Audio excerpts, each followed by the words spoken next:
Which category do you belong to? One who eats to live? Or the other who live to eat? Of course, you want to lie under the first category, as an eating habit is not the only thing in life, but for some people, it is. For some people, an eating habit is a matter of life and death. Yes, we are discussing patients with eating disorders. Hello, viewers. Welcome back to Social Tomatoes. Eating disorders rank among the 10 leading causes of disability among young women, and anorexia nervosa has the highest mortality rate of all mental problems. Yes, you hear the same.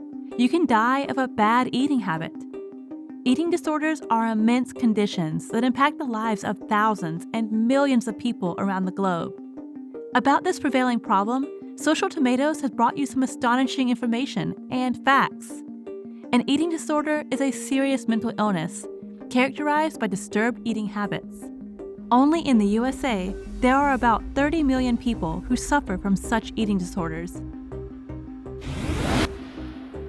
There are following different types of eating disorders, and they have the potential to ruin lives.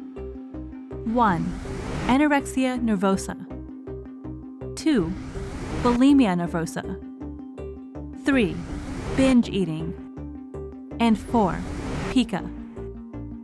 These are all very grave conditions for which treatment is mandatory to save a life. Watch till the end to assure that you do not lie under any of such categories.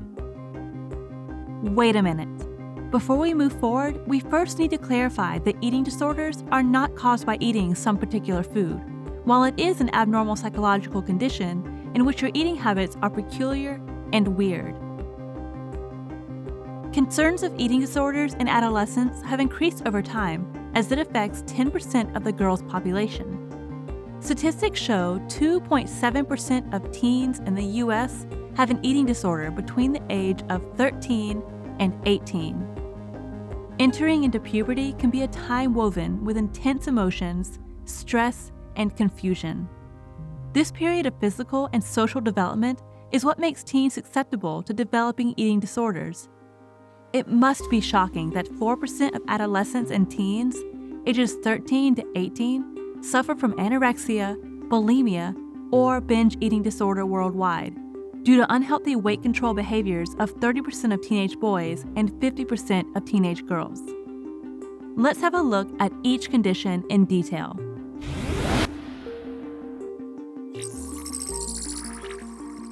Anorexia is an eating disorder marked by significantly restricting caloric intake due to intense fear of weight gain. Teens with anorexia engage in some level of self-starvation.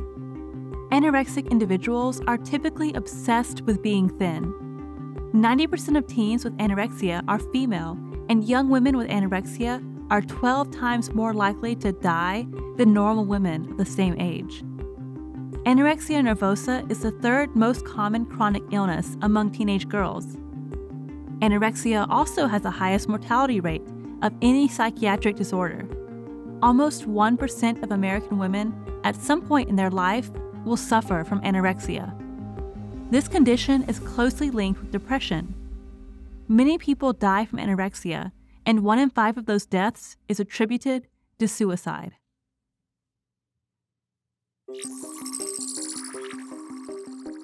Teenagers with bulimia nervosa first overeat uncontrollably and then vomit out the food to compensate for overeating.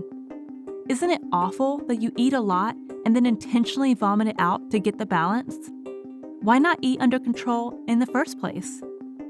This is what a psychologically impaired person cannot think of. Bulimia nervosa is even more common among American women, with 1.5% of women at some point during their life suffering from it. By 13 years of age, eating disorders become more common in girls. By 15 years of age, girls are 3 times more likely to display disordered eating than boys. Both anorexia and bulimia nervosa have a peak incidence in the age group of 16 to 17.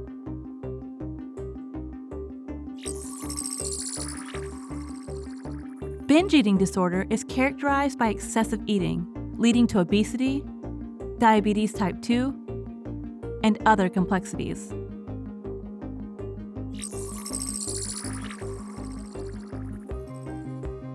Pica is an eating disorder less common but still worth noting. In this condition, people strangely urge to eat items that aren't food. People suffering from pica will eat non-nutritive substances on a somewhat consistent basis. How do you know that either you or someone near you is suffering from this condition? The core features of eating disorders include disturbance in the body structure, over or under control of eating, and extreme behaviors to control weight or shape. You must be urging to know what may cause these awful behaviors. So, here we go. Evidence reveals that causes of eating disorders include biological and genetic factors. Low self-esteem in a person is one of the strongest risk factors for body dissatisfaction, leading to odd eating habits. Socially, peers are an important influence. Encouragement to lose weight and weight-related teasing may contribute to body dissatisfaction. A deep desire to alter the physical appearance to look attractive can lead to the development of an eating disorder. Eating disorders may develop due to mental trauma of some type. Sometimes people get bullied about their physique at a young age, which can cause a child or even an adult to develop body image issues. Knowing the core features, risk factors, and causes, we have understood the problem and its severity. Even if the disorders are complex, there are still some feasible treatments. The biopsychosocial nature of anorexia and bulimia nervosa in adolescents indicates a need for interdisciplinary treatment, i.e., medically based biologic treatments are combined with psychological and socially oriented approaches. A doctor can prescribe you medications to help with things such as anxiety and depression. Studies have demonstrated the usefulness of serotonin uptake inhibitors for the treatment of bulimia nervosa, but they are not recommended as the sole treatment. Laws are being introduced to prohibit false advertising by the diet industry. The involvement of family is considered an essential aspect of treatment for adolescent patients.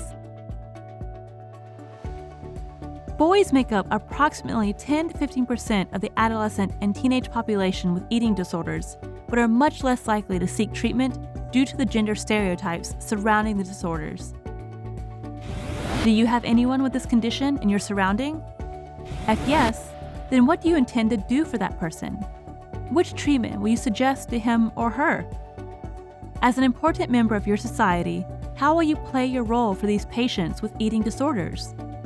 Do tell us in the comment section below, and subscribe to Social Tomatoes for more information about your health and people around you. See you in the next video.